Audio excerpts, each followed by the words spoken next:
আগামী 9 জুলাই শ্রম কোড বাতিলের দাবিতে বিভিন্ন ট্রেড ইউনিয়নের ডাকা সারা ভারত ধর্মঘট সফল করতে কাঁচরাপাড়া কুলিয়া রোডে সিপিআইএম কাঁচরাপাড়া এরিয়া কমিটির উদ্যোগে পথসভায় অনুষ্ঠিত হলো।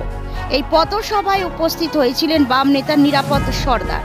রাজ্য সরকার এবং কেন্দ্র সরকারকে একসাথে বিঁধলেন তিনি আরো বলেন, বিজেপি ও তৃণমূল দুজনেই এক। Bureau report, news 24 Bangla live.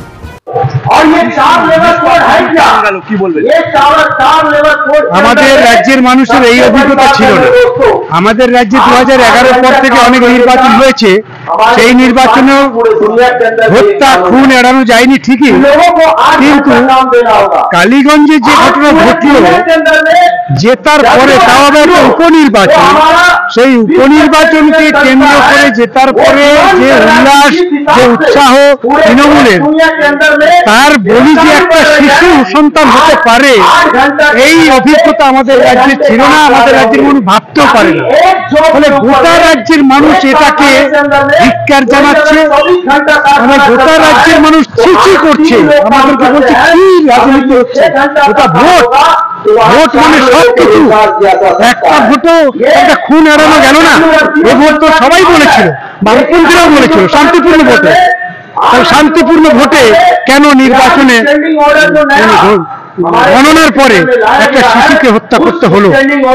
অবাক হয়ে যায় যে বাচ্চাটাকে দেখেও তারা বোম চার্জ করলো, তারা ছুঁড়ে মারলো। উদ্দেশ্য, ওরা নাকি সিপিএম করে, সিপিএম এর লোক বলে, সিপিএম এর পরিবারের সন্তান বলে তাকে হত্যা করতে হবে। কোন রাজনীতি, কোন দৃষ্টিভঙ্গি এত নীচ, এত নোংরা হতে পারে? এই আগ্রাসী মনোভাব। এরপরেও আমাদের রাজ্যের মুখ্যমন্ত্রী একটা কথা বলেন,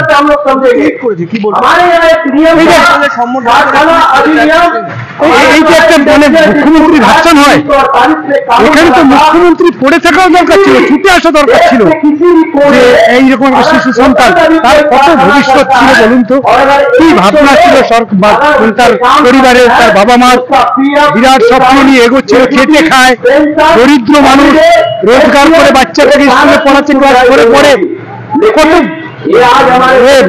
ভবিষ্যৎ পড়ে আছে, তাকে এইভাবে হত্যা করার পর আমি দেখলাম টিভির পর্দাতে তৃণমূলের নেতারা যেভাবে কথা বলছে, তাতে মনে হয় যে তৃণমূলের রাজনৈতিক দল এত নীচ হতে পারে, এটা কোনো ভাবা যায়? ফলে এদের এই সমস্ত বক্তব্য গোটা রাজ্যের মানুষকে অনেক বেশি ভাবিয়ে তুলছে। আমার মনে হয় এই ঘটনা অন্য 5টা ঘটনার মতো মানুষ মেলাবে না। এই ঘটনাটাকে মানুষ বুকে ব্যথা নিয়ে টিকে থাকবে।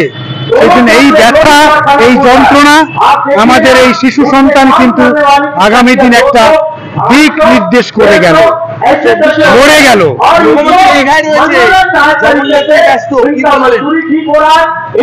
এর আগে দেখেছেন মুখ্যমন্ত্রী যখন এলাকায় এই যে কলকাতাতে আগুন লেগে গেল না, তখন সে তো জগন্নাথ মন্দির নিয়ে ব্যস্ত ছিল না, জগন্নাথ মন্দির নিয়ে ব্যস্ত ছিল, কারণ ওখানে উদ্বোধন করতে হবে, কারণ ওর দাদা ভাই মোদী ওই জন্য রাম মন্দির করছিল, 3 দিন ধরে ওখানে শুয়েছিল, প্রত্যেক দিনই গঙ্গায় ডুব মারছিল, এও এইরকম যে গঙ্গায় ডুব মারছে, তারপরে জগন্নাথ মন্দির করলো।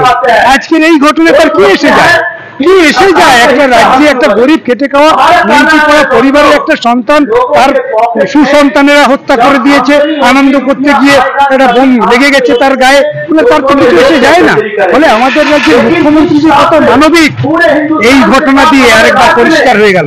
আমরা বারে বারেই বলি আমাদের রাজ্যের মুখ্যমন্ত্রী কখনো মানবিক নয়, তার মানবিক বলে কোনো মুখ নেই। অমানবিকতার উপরে যদি একটা স্বৈরাচারী মন যদি থাকে, তাহলে আমাদের রাজ্যের মুখ্যমন্ত্রী আছে, তাই তিনি আজকে দীঘা থেকে এইরকম টুইট করে বলছেন।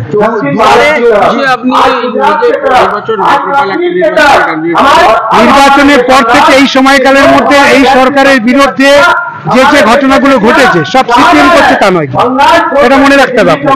বহু ঘটনা ঘটেছে, যা সরকার বিরোধী। বহু সাধারণ মানুষ সরকারের বিরুদ্ধে ঘর থেকে বেরিয়েছে। আপনি কলকাতার কথা বলেন, আরজি করার কথা বলেন, মানুষ ঘর থেকে বেরিয়েছে, সিপিএম ডেকে বার করেন, তাহলে মানুষ বেরোচ্ছে। ছাত্র যুবরা চাকরি পাচ্ছে না, তাদের চাকরি চলে গেল, মানুষ ঘর থেকে বেরোচ্ছে। মা বোনেদের উপরে অত্যাচার হচ্ছে, মানুষ ঘর থেকে বেরোচ্ছে। কাজ হারাচ্ছে, মানুষ ঘর থেকে বেরোচ্ছে। সব যে অর্গানাইজ সিপিএম করছে ব্যাপারটা এরকম নয়। তাহলে সরকার বিরোধী মনোভাব আমাদের রাজ্যের ছাত্র, যুব, মহিলা, কৃষক, ক্ষেতমজুর, শ্রমজীবী অংশের মানুষ, সব অংশের মানুষের মধ্যে এই মনোভাব কিন্তু গড়ে উঠছে। এটা দিয়ে বোঝা যায় যত দিন যাচ্ছে তত সরকারটা কণ্ঠসা হচ্ছে। সিপিএম কে দেখতে না পেলেও সিপিএম যে ধীরে ধীরে এগোচ্ছে এই বিষয়ে কিন্তু আপনি অস্বীকার করতে পারেন।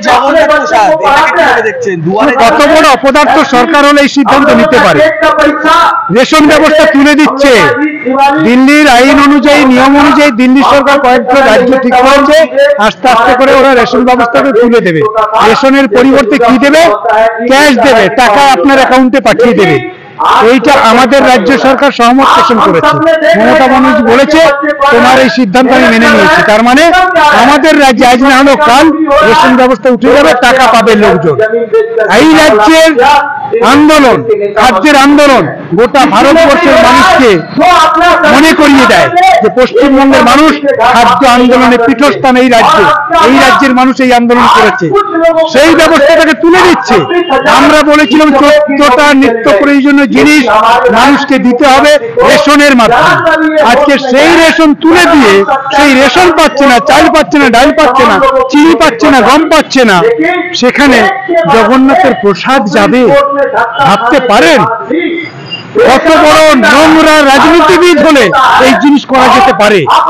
দেখবেন আপনারা এই প্রসাদ যাওয়ার পর মারামারি শুরু হয়ে যাবে। মানুষ ইতিমধ্যে ধিক্কার জানাচ্ছে যে আমাদের ভাত না দিয়ে, আমাদের প্রসাদ দিয়ে ধর্মের রাজনীতি, ধর্মের সুস্বরণী দিয়ে আবার ভোট কেনার ব্যবস্থা। পশ্চিমবঙ্গের মানুষ এই সমস্ত বিষয়ে আমি মনে করি পশ্চিমবঙ্গের শিক্ষিত সমাজ, কৃষক সমাজ, খেটে খাওয়া অংশের মানুষ খুব রাজনৈতিক সচেতন। এই বিষয়টা তারাই সরব হবে, আমাদের বলতে হবে না।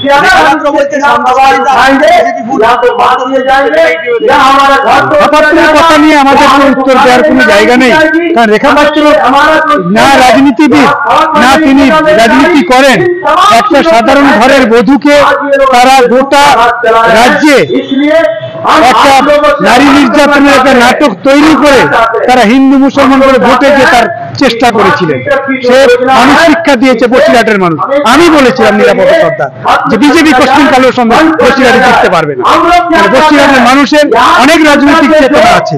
বসিরহাটের মানুষ এপার বাংলা ওপার বাংলা, এপাশে বাংলাদেশ এপারে আমরা, অনেক অভিজ্ঞতা আছে ওদের, অনেক লড়াই সংগ্রামের সাক্ষী ওরা। এখানকার হিন্দু মুসলমানের দাঙ্গা নিজেরা রক্ষা করেছে, বুক চিতিয়ে লড়াই করেছে। এই জায়গায় দাঁড়িয়ে বিজেপি কখনো জিততে পারে না।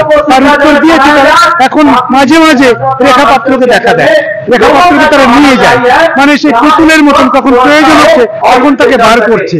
সেই রকম যদি হিম্মত থাকে রেখা পাত্রকে দিয়ে মিটিং করার সন্দেশখালীতে, ডাক বাড়িতে বাড়িতে, কি বলে লোকেরা, কি উত্তর দেবে, কি অভিজ্ঞতা আছে? এই সন্দেশখালীর মানুষের দুঃখ যন্ত্রণা বোঝে? ওকে তো মারিয়ে দিল। এই বর্তমান ভোগবাদ ব্যবস্থা তার মধ্যে এমন ভাবে গ্রহণ করা হলো, রেখা পাত্র এখন জানে না সে নিজে জন খেটে সংসার চালাচ্ছে, নিজের কষ্ট দুঃখ সে ভুলে যাচ্ছে। বিজেপির এই গোপন রাজনীতি রেখা পাত্র জানবে কি করে? বিজেপির এই ধর্মীয় রাজনীতি, বিভাজনের রাজনীতি, হিন্দু মুসলমান রাজনীতি রেখা পাত্র কি করে বুঝবো? রেখা পাত্র তো মাটির বলা, ওকে যেমন বলাচ্ছে তেমন বলছে। বামপন্থীরা কখনো এইভাবে আগাম ওদের মতন ডানপন্থীদের মতো বলে না। তবে আমি এইটুকু বলতে পারি 26কে সামনে রেখে গোটা রাজ্যের মানুষ যেভাবে এগোচ্ছে তাদের পাশে বামপন্থীরা যেভাবে দাঁড়াচ্ছে, বামপন্থীদের আন্দোলনকে মানুষ যেভাবে পুষ্ট করছে, তাতে বলতে অসুবিধা হয় না যে 2026-এ যদি নির্বাচন কমিশন তার শৃঙ্খলা রেখে শৃঙ্খলা সোজা রেখে যদি ভোট করতে পারে অনেক কিছুর পরিবর্তন হয়ে যেতে পারে। যদি এটা করবে না তো কে করবে? হ্যাঁ, যদি এটা করবে না তো কে করবে? তাহলে হিন্দু মুসলমানের রাজনীতি যারা করে, যখন তাদের স্বার্থ পূর্ণ হয় তখন তারা মানুষকে গুম করার জন্য এই সমস্ত অত্যাচার তো হয়, ওদের মাথা নেড়া হয়ে যায়, আদিবাসীদেরকে ধরে হিন্দুত্ব করার জন্য তারা মন্ত্রপাঠ করে, কত রকমের কি করে হিন্দু করার জন্য। ফলে মাথা নেড়া করে দিচ্ছে, মাথা নেড়া করবে। তাহলে বিজেপি যদি থাকে ভারতবর্ষে তাহলে মাথা নেড়া হবে না। বিজেপি থাকলে হিন্দু মুসলমানের দাঙ্গা হবে না। বিজেপি থাকলে মহিলাদের উপরে নির্যাতন হবে না। তা কখনো হতে পারে না। মনুবাদ যার হচ্ছে তার আদর্শ, সে কখনো নারীদেরকে নিরাপত্তা দিতে পারে না, আর মানুষকে কখনো নিরাপত্তা দিতে পারে না। তাই যোগীর রাজ্যে এটা হচ্ছে, এর আগেও হয়েছে। স্কুলে এখন মিড ডে মিলের যে বেশিরভাগ